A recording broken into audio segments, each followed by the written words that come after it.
Yeah. Thank you very much for joining. I mean, we've given it a few minutes for more people to join, so I think we'll just get started if Okay. that's okay. Thank you very much for joining me today with our partner series with Inspired Cosmetic Training. Welcome to everyone. So what I'll do is I'll just kick off then. Yeah, So great.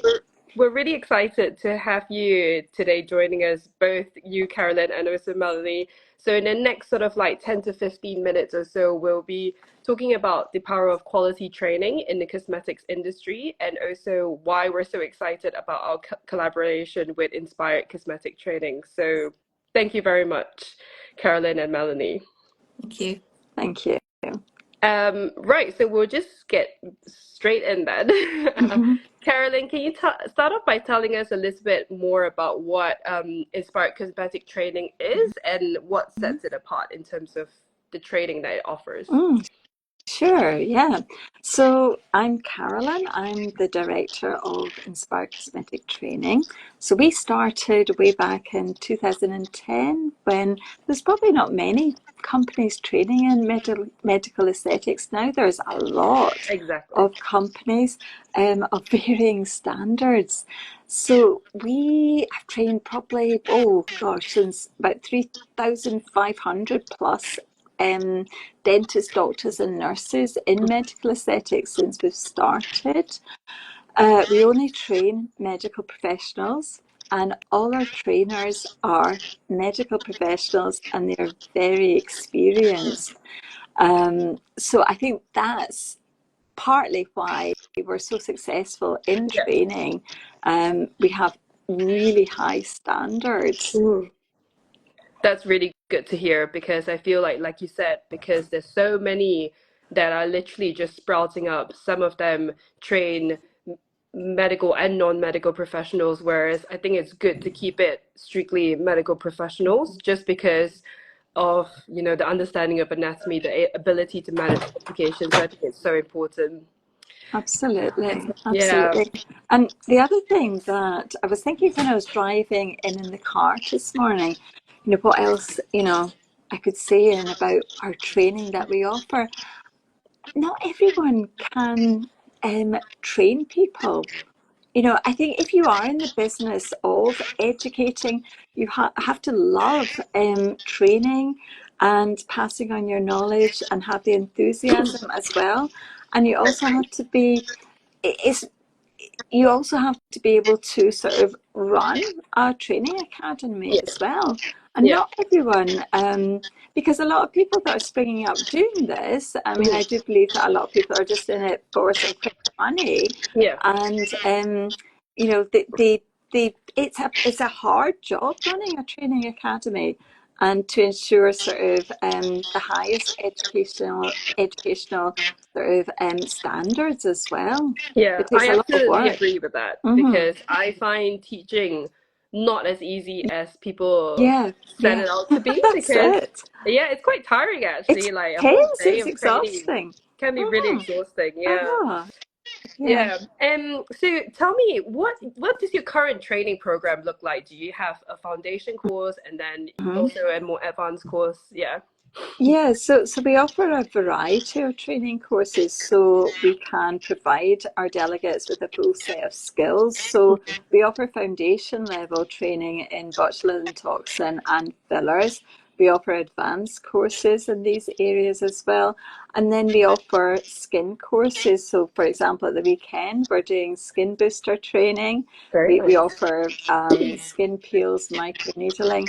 But as well as that, we offer ongoing support for our delegates. So we have a lot of sort of, well, for example, we've got a study club that's in September where we do, for example, like demos, and we do sort of, we provide a lot of support for our delegates as well at this club. We we do webinars throughout the year for our Yeah. delegates, Mhm. and for example, after this Instagram live, we're going on to a Zoom to chat with our delegates from the previous weekend who are just starting up. So we're giving them advice on next steps and sort of, support as well. I think that's so important that you do that. It's really nice that you do your weekend teaching and then you follow it up with having a Zoom call to help them like set up Yeah. things to move along, because obviously doing the course is only one step of a very long journey of setting up your own clinic and your business and going on from there and improving your own levels of expertise. So I think it's so good that you do that. I think that really is something that really sets you apart, I Mm. must say. That definitely is something. Yeah, I mean, I feel that sort of if people are coming up to us for training, we give them the clinical skills and the clinical knowledge, Yeah, but a lot of people are going to have to set up their own business. sure. So we Yeah, need to support them through that and yeah. give them the knowledge and practical sort of advice on, setting Mhm. up their business and also growing their business. So Yeah, it's very unfair to leave them just straight after their foundation course. Here's a sort of checklist what you need to do next. yeah, There's a lot more support that you have to give people. yeah. And Melanie, I know because you run some of the training, do you have anything else you want to add about the training that you offer? Yeah, so even before people come on our foundation courses, they can come to our free open days where they'll learn what they're going to be taught on the foundation course, and they can see a demo.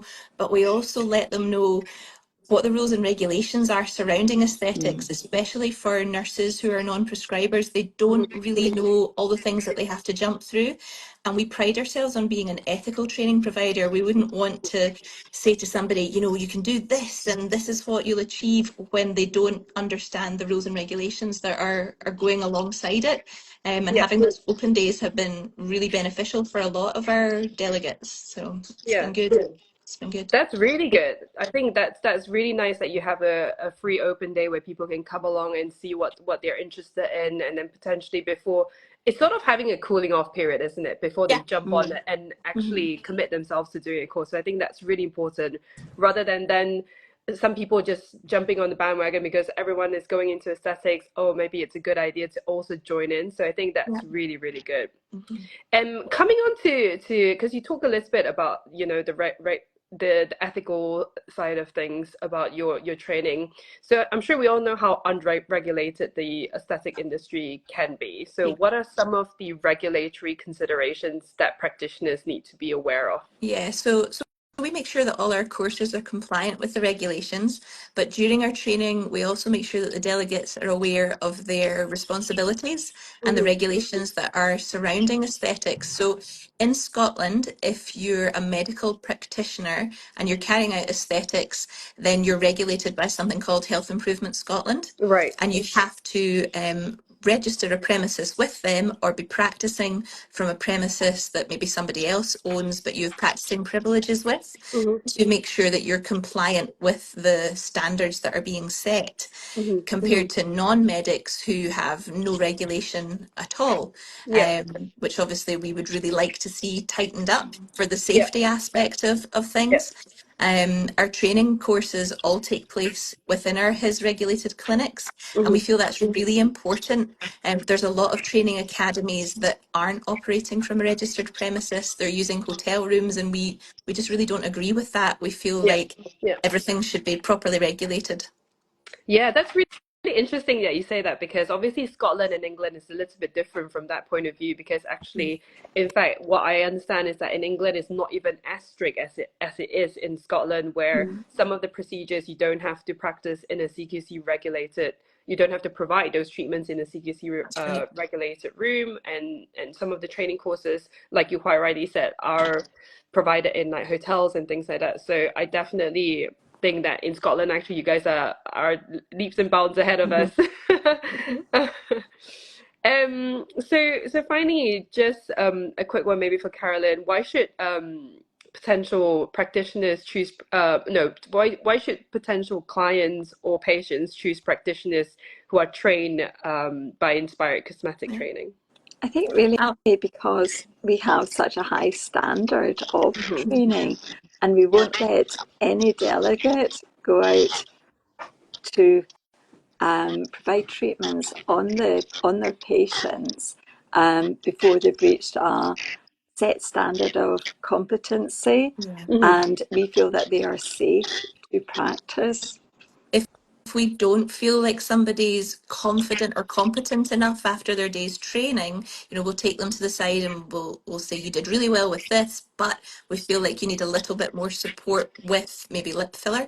And then we'll provide some extra training for them to make sure that they feel comfortable and that we're comfortable, that they're safe enough to be treating patients properly. And I think that's really important, that it's not just you've paid, you will tick the box, because that's not what we're about. Yeah, I think that's so important, and I think absolutely well done to you all for doing that, because I think it's so good to also have that accountability that, okay, we're providing you with the courses, but if we don't think that you're good enough, we're gonna invest a bit more time and effort to make sure that you're up to scratch before effectively we let you treat other people, and I think that's so important. Yeah. I think that comes to the end of our very short series and discussion today. Thank you so much to both Melanie and Carolyn for joining us today. It's been absolutely fantastic.